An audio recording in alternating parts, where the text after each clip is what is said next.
Bonjour, François Bouteille, société EAC. Ça s'appelle EAC.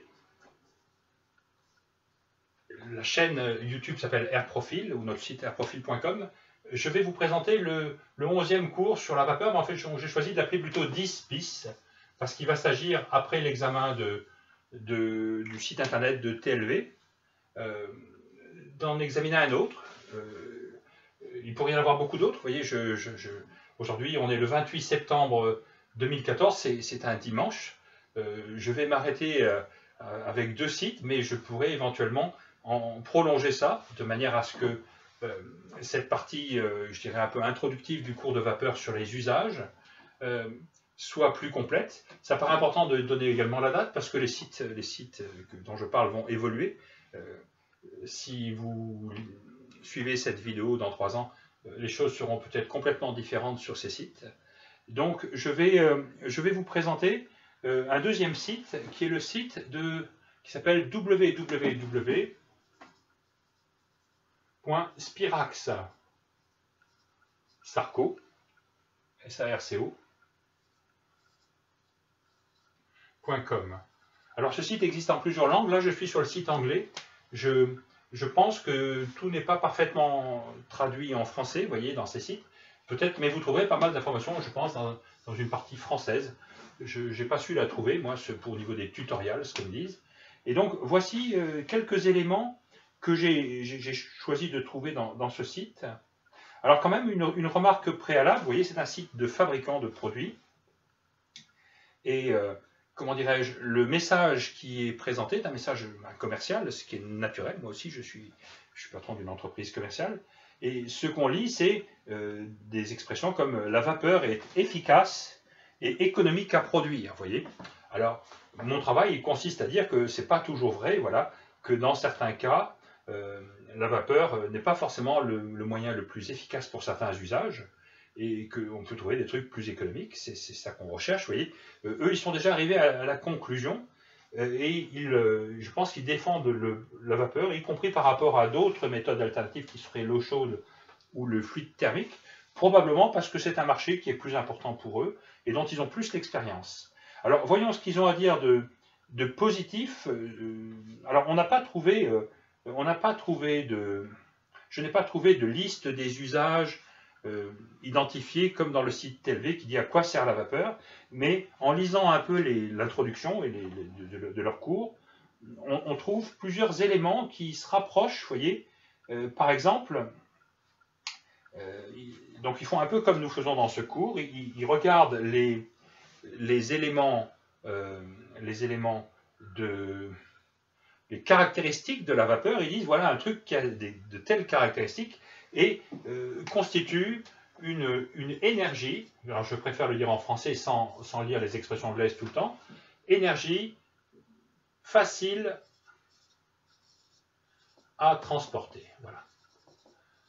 Alors c'est une idée qui apparaît à plusieurs endroits de ce site. L'idée c'est voilà, on fait une chaudière ici, on a une chaudière et on fait de la vapeur ici haute pression.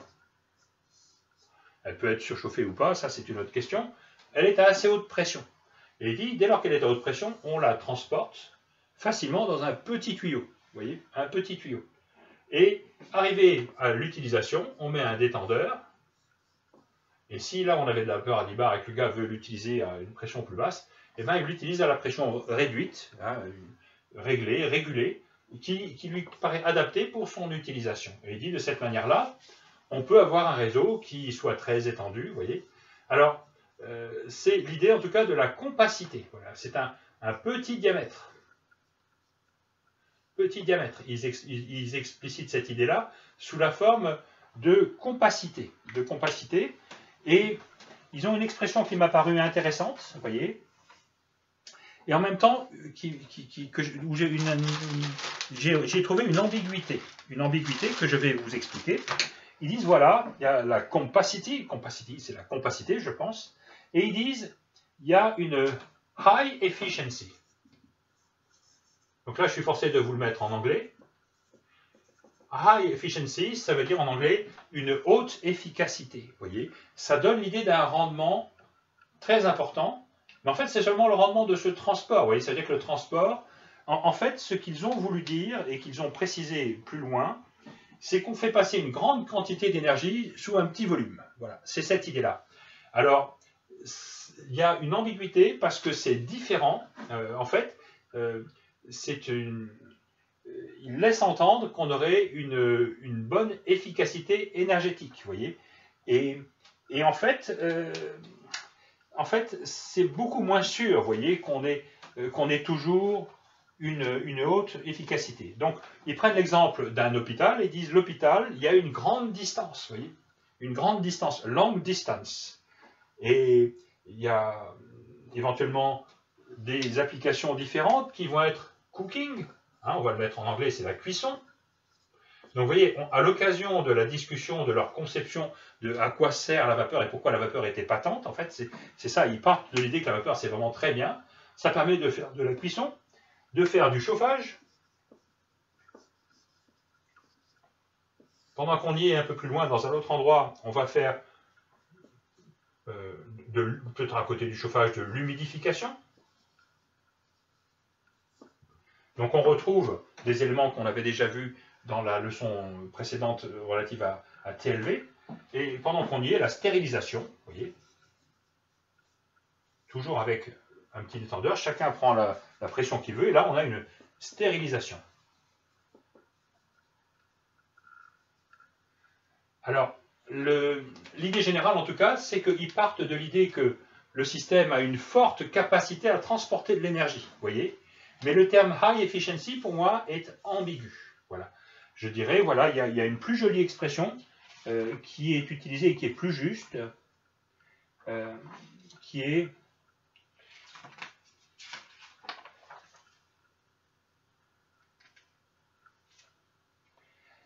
en fait, on pourrait parler d'une forte intensité du transport de l'énergie. Voilà. Mais efficacité ne me paraît pas un mot adapté. Ça introduit l'idée que le système serait économique en énergie, ce qu'il est peut-être, mais peut-être pas, vous voyez. Et je dirais dès lors qu'il y a une longue distance et des petites consommations, il y a de grandes raisons de penser que le rendement sera extrêmement peu, pas très bon. Voilà. Alors, le deuxième point, vous voyez, qui sous-tend le site de Spirax-Sarco, c'est que les pertes par la distribution, hein, les pertes de distribution, les pertes sur réseau de distribution sont évaluées, donc c'est pas tant, c'est évalué, il dit c'est environ 5%. Alors c'est là-dessus que je dirais, il faut être un tout petit peu attentif. Il se pourrait que ce soit beaucoup plus que ça. Moi j'ai vu des sites où on a mesuré et on a trouvé une perte supérieure à 50%. Voilà, c'est ce qu'on rencontre quand il y a une grande distance et des petits usages. Malgré tous les calorifuges, ça finit par se refroidir. Voilà. Alors l'autre point qu'on verra, c'est que ils annoncent pour le boiler, pour la chaudière, un rendement compris entre 80 et 85%. Ça paraît des valeurs très, très basses. Ils disent ensuite, ils comparent ils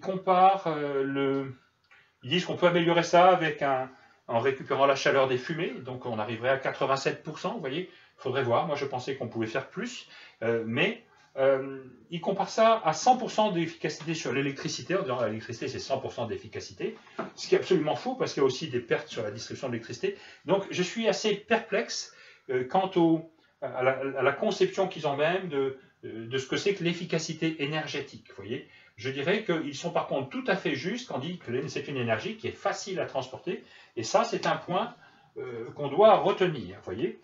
Ensuite, quand on examine, on voit une série d'usages que je vais vous présenter, peut-être pas tous parce qu'ils ne sont pas énormément discutés, mais à l'occasion de la présentation ma foi, des types d'usages ou au moins de clients hein, de Spirax-Sarco, ils ont ils ont fait une distinction entre trois types d'usages. Il y a les gros utilisateurs, ils appellent ça heavy users. Gros, moi je traduis ça par gros utilisateurs.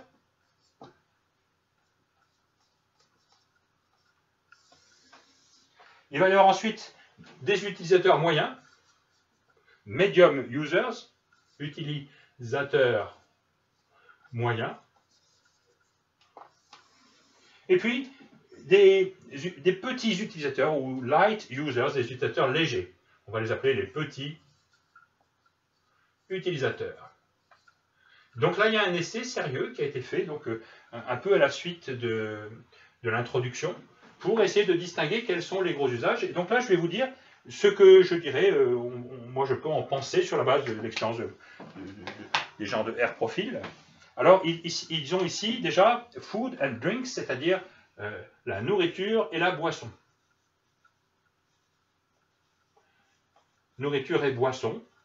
Eh bien, je dirais oui, notre expérience, c'est que dans l'agroalimentaire, il y a deux, d'une manière générale, il y a deux énergies qui sont très importantes.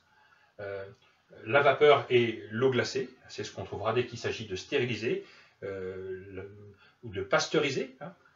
Très souvent, on doit refroidir après avoir chauffé, donc on a aussi de l'eau glacée. De manière accessoire, il y a un peu d'air comprimé, quelquefois un peu de CO2 qui interviennent.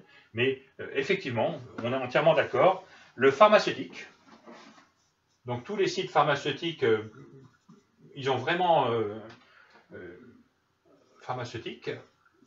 c'est vraiment des utilisateurs de vapeur. Pourquoi? Parce qu'ils doivent chauffer souvent des produits pour leur process et puis stériliser des installations. Le raffinage, les raffineries de pétrole. Alors, ils parlent de oil refining, donc c'est le pétrole, mais ça pourrait être également l'huile de colza, l'huile alimentaire. Hein. Les raffineries, c'est vrai, la vapeur est utilisée dans ces domaines. Les industries chimiques sont souvent des utilisateurs de vapeur.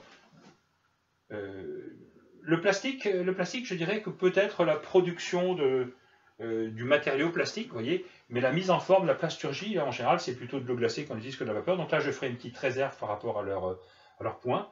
On n'a pas vu les mêmes usines chimiques. Dans les usines chimiques que j'ai vues, je n'ai pas forcément examiné l'usine de production de granulés, vous voyez. Je ne me souviens pas d'avoir vu beaucoup de vapeur, vous voyez, ça c'est un truc qui m'a étonné. Pourquoi le plastique? Donc là, je le mets entre parenthèses. Si vous êtes dans la plasturgie, ça m'intéresse beaucoup que vous me donniez votre avis. Qu'est-ce qu'ils ont voulu dire, les gars de Spirax Sarco, en parlant des plastiques? Le pulp and paper, donc les gens qui font la pâte à papier et papier, donc les papeteries, il y a de la vapeur dans ces applications-là. Je dirais que c'est pour un usage bien spécifique qui est la sécherie. La sécherie est très utilisée, utilise beaucoup de vapeur dans les papeteries, dans les cartonneries. Et dans la pâte à papier, je crois qu'on utilise la vapeur dans certains cas pour le traitement du bois. Vous voyez, mais ça, il faudrait que j'en parle à ma compagne qui est ingénieure papetière. Moi, je ne me souviens plus très bien des usages de la vapeur dans ce cas-là. L'usinage du métal, alors là, je suis perplexe pour le métal. Metal processing, je ne sais pas à quoi ils font allusion. Métallurgie.